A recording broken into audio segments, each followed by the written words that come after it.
So I want to have a little talk about how to attract awesome shit in your life. Because I've got lots of friends who are just plain attract shit. They don't attract awesome shit. Their life is hard because they attract shit into their life. And they don't even realize it. They just think their life is really hard and they say, woe is me. And I get that because I've been that too. But, there's ways around that. And what it comes down to is passion. What are you passionate about? What does passion mean to you? Because a lot of people, I think, passion just means it fires off dopamine in their brain. The feel-good hormone, right? Or chemical or whatever it is that your brain produces when you feel good. But to me, that's a side effect of passion. To me, if it's a real passion, it's something you obsess over. You're obsessed by this thing. And every moment that you have, when you're not thinking about something else, you're thinking about this. You're thinking about, say it's basketball, you're thinking about the right shoes to wear. You're thinking about the psychology of your team members and how they differ slightly on the court, if with basketball, and how you can then use that to your advantage. Some people might have it as a disadvantage in their life, and you use it as an advantage because you know that you can calculate that, and you know that they're gonna fuck up in this way, or they're gonna help out in this way, or whatever. You're thinking about your coach. You're thinking about the team that you're gonna go against. A lot of boxers will research their opponent before they do the fight, and they know roughly what they're going to do before they do it, because that's their obsession, it's their passion, right? And a lot of these people who are in this spiral of shit are constantly going down because their passion. A lot of these people's passions is drama. So now think of it like that. So their passion is drama. So every moment that they have is about drama. They're thinking about drama. They're thinking about, I wonder if that person's still fighting with that person. I wonder if they're back together. I wonder if this, I wonder if that. And then they justify it to themselves, go like, but that's just, I'm just curious about my friends and their friends, or that, blah, blah, blah. No, you're just interested in drama, man. There's a difference because you're obsessed with it. You're obsessed with this drama. You're like, every moment, every spare moment is thinking about it. You're looking on Facebook and all this social media stuff to try and find more drama that you can think about. You watch reality TV shows because they sensationalize drama and you resonate with that. So you like to watch it, right? That's all bullshit. That's all excuses. And you just go, but I just like it. Yeah, subconsciously the reason why you like it is because you resonate with that. Right? Because you resonate with that. So it's not good, because that's what you're going to attract, right? You're going to attract more people who want drama. And you're going to actually, because drama at the end of the day is not a mechanism that's going to help you move forwards in life. It's not going to help you achieve any goals unless you're maybe in some sort of media that sensationalizes drama, and then maybe, then it's really good for you. You've studied it and you understand it. You know how to trigger it. You know how to make drama happen if you choose to, right? But you're not going to move forwards in your life. And you're actually going to repel people who are above drama. Right? And you're going to attract people who are full of drama. So how do you change that habit? Well, you look into it. It's that simple. You look into it. You try and find people. Like, you want to become, the aim of everything is to become the best version of yourself, right? That's what I'm getting at. To be the best version of yourself. Now, what is the best version of yourself? It's that moment that you feel when your inner self shines through. What does that mean? Say when you've caught up with your best friend that you haven't seen in like a year or years even, and you get together and you're just like that. You don't run out of things to say. You don't feel self-conscious. You don't feel judged. You don't get choked up. You don't say things and go, oh my God, that was pretty awkward. What will they think of me? You just talk. You just laugh. You touch them.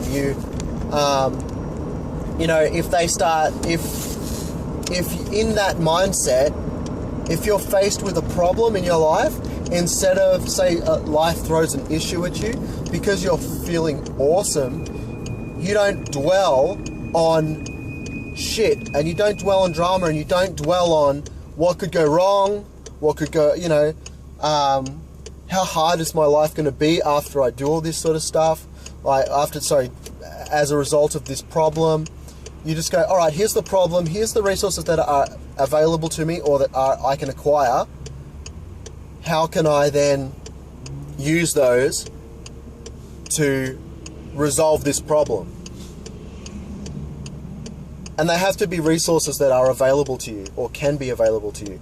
Because a lot of people will then say, well, I do think like that, Chris, but things would be so much easier if only I had more money, or if only I had the right partner, or if only I was more educated, or if only this, or if only that, or if only my whole life would be just different. If something would just come in and just change it all for me. That's normal. So what you want to do is get to the point where your true self, your best self, is the default and is the norm. Right? How do you do that? You look into it, you research it, you find people who have done that, and you find as many people as you can, and you take action at the same time. So what you're doing is first of all, you're trying to better your life, right? And then at the same time, you're looking into other people who have already achieved what you're trying to achieve, and you don't try and copy them. You try and find what works and why it works, and from there you can think about how to implement that into your life. 40Ks to go, Mel. And from there, those brakes sound crunchy. And from there you can work it out, right? You literally work it out because you already understand the issue and how things work and how they don't work. Because that's the other thing, you've got to work out not only what works for you, but what doesn't work for you. And because if you don't look into these things and you don't research things, then you simply won't, you'll have to use trial and error. And trial and error is the slowest possible method. You need to have a basic understanding of what's going on first, and from there you can use that as a platform to start taking action. If you don't, but you must take action, because a lot of people will then be like, oh, well, I looked into this and I looked into that and I've researched everything, and I'm still researching because I don't quite feel comfortable. Well, you're never going to feel comfortable. Things are new. Until they're comfortable, and you don't feel comfortable with things until you do them. Like the first time you meet someone, you feel uncomfortable because you've never met them before. After you've met them, it's cool. You couldn't research you couldn't go onto Facebook and start stalking me or whatever and then go like, oh yeah, I feel like I'll be really comfortable the first time I meet them. Nah, that's not how it works. So you need to research it and then take action and continue to research and continue to tweak your methods. And the other thing is you've got to do it for yourself. You've got to do it because you know that it's going to make your life awesome. No, not even because it's going to make your life awesome, because it's going to make you awesome and you want to be awesome. And sure, as a side effect, you're going to attract all these cool people and opportunities are going to come to you. Not only are opportunities going to come to you, but because you're in that mindset of the best version of yourself, you're then going to be able to witness the opportunities. Before then, you might not even be able to, like, an opportunity comes over, like, you're like, oh, I've always wanted to do blah, blah, blah. Then you meet someone in the industry, and you just start talking about it, and, oh, wow, that's really cool. Wow, that's so cool that you do that. And you're not like, oh, yeah, so how'd you get into it? Cool. Interesting. Because you've run out of things to say. That idea doesn't even pop in your freaking head, right? Let alone, maybe you do see the opportunity, but you'll make up a whole bunch of excuses because you're not good enough, or you don't know enough, or you could do that once you do da-da-da-da-da. That's bullshit, right? Don't ever be like that. That's not helpful to you. You know, and, you know, you might fuck up because you're taking action, but you're fucking up because you took action, not because you sat on your ass. And when you're in your higher self, when you're at your best version of yourself, again, the whole thing about your problems, like when you get faced with problems, you will be like, all right, well, this shit happened. All right, this and this. Okay, interesting. How do I progress from there? What resources do I have to solve this issue for next time? And then you solve it, right? And then you try it again. You take more action. You take more action. You take more action. And eventually you get there. And in the process, you become a better person. You start attracting awesomeness. Now, what happens if you're trying to work on yourself for the purpose of gaining more friends, gaining opportunities, gaining resources, gaining this, gaining that, instead of just trying to make yourself awesome because you want to be awesome? What will happen is that you'll start attracting people who are the same. And the problem with that is that you will attract people who are friends with you because they want to get something out of you, not because they just like you, or they resonate with you, or they have good conversation with you, and the conversation is what they get out of you. They want a resource out of you because that's how you are. You attract people, and because that's how you talk, that's the body language you use, all this sort of stuff, that's standard, that's how you act. So, and I mean, when you're coming from a place of depression, it's really hard to do all that sort of stuff. But, you know, you need to start somewhere. You have to take action somehow. So, one last thing is, where do you find these resources to learn from? There are so many resources out there, man. Like, the main thing is books. Books. The other thing you can do is YouTube videos, audiobooks. I use YouTube videos and audiobooks myself because I can listen to them while I'm busy doing other things. I don't really have to sit there with the thing in my hand, use up my eyeballs and my auditory stuff as I'm listening to myself read the book in my mind and all that sort of stuff. I can just listen and get the thing out of it. And as I'm listening, I'm trying to see the correlation with the last thing I listened to. And I mean, it gets to a point where you can listen to anything. You can listen to stuff on business, on self-development, on how to form relationships with people, and start to see that they all have a similar story, similar method, and they all are basically your perspective on life, which is created by your experiences. You change your perspective, you change the language that you use when you talk to people, because as you reach that best version of yourself, then you will start to change what words you use to describe things. So, to yourself, to other people will pick up on that language subconsciously, and they'll either be attracted or repelled by you.